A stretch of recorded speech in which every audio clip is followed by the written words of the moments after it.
paramagnetic material, diamagnetic material and ferromagnetic material. And there is another classification that is called as anti-ferromagnetic material and ferrite magnetic material. So these are some of the classifications. So we see how they are being classified. When you talk about dia, para and ferromagnetic material,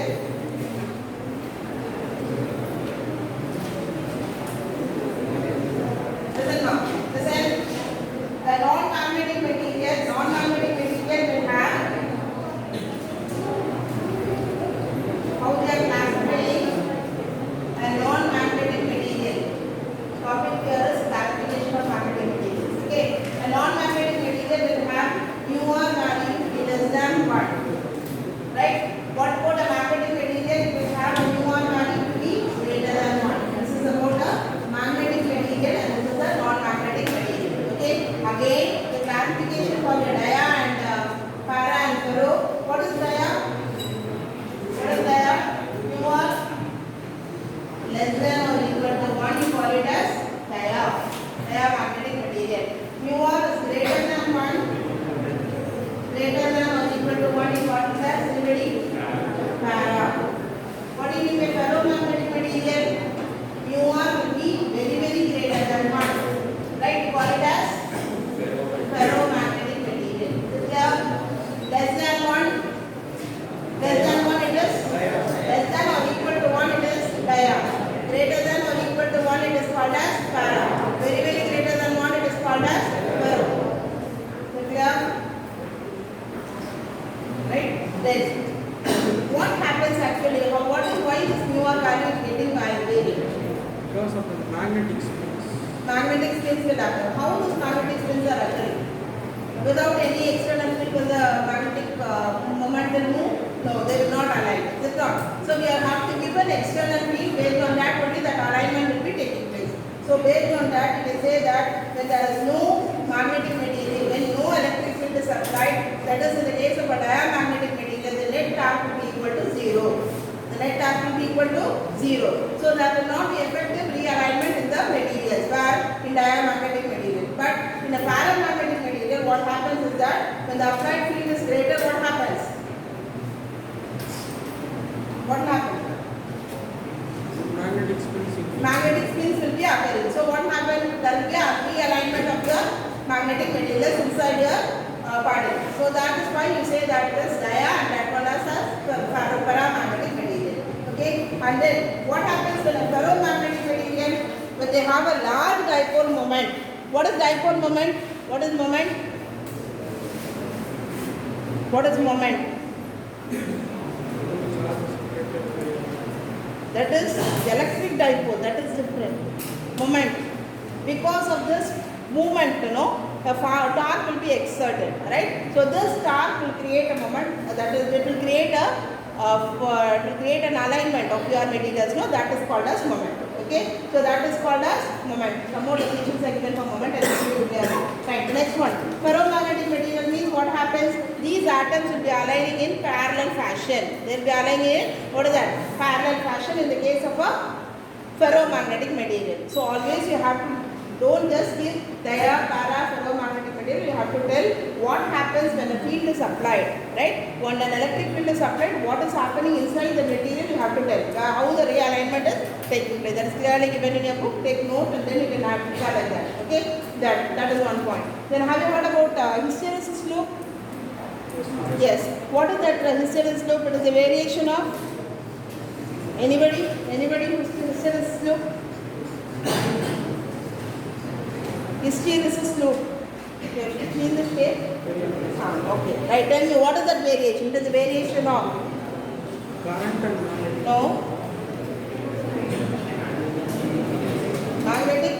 Field. Now you have come across many terms, so you can tell what is that? It is a variation of Magnetic field with respect to electric field.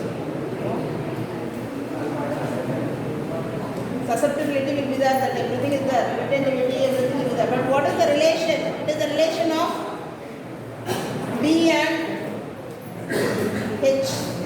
It is the relation of B and H. What is B? Magnetic flux. Magnetic flux density. What is H? Magnetic field index. What actually happens in a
itself. Can you all understand? Right? When you switch off the machine, you cannot tell that the magnetic property is fully removed. Right? It will have some residual magnetism in it. Because of that residual magnetism only, the magnetic flux density is not automatically equal to 0. Can you all understand? Now I am going to increase the current in the reverse direction.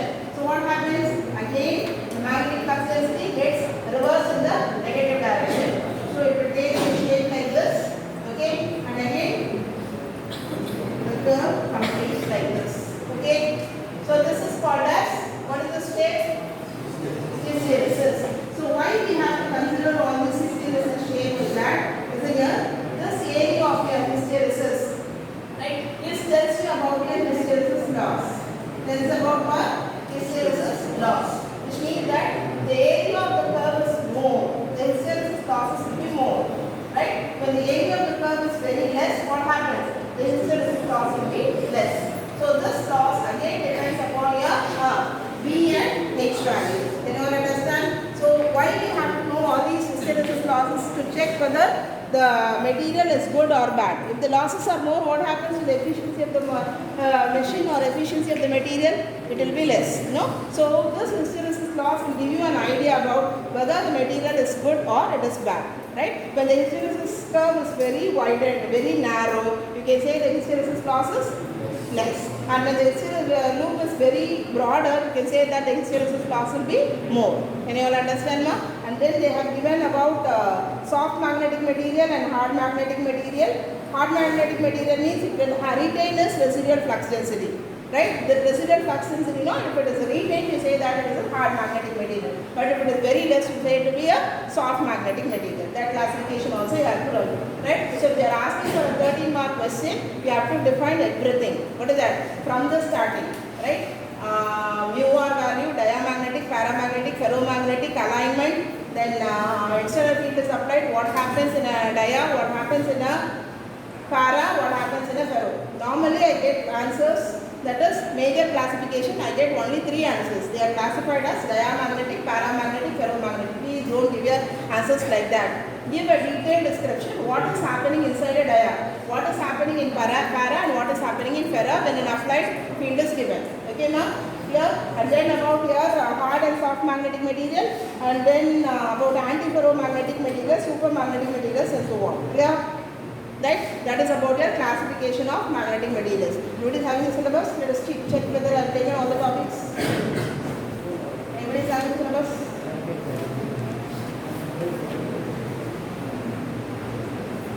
Magnetic dipole moment alone you have to take. Take the formula. Magnetic dipole moment is given by the product of the current through the loop. Magnetic dipole moment, it is the product of the current through the loop and the area, current through the loop and the area of the loop, directed normal to the current loop, directed normal to the current loop, right? That is called as magnetic dipole moment. Normal to current. Normal to the current loop. It is denoted by the symbol small m. It is denoted by the symbol small m. Okay, that is equal to capital I into S, capital I into S, A N, yes, capital S, capital I into capital S into A N vector, A N vector.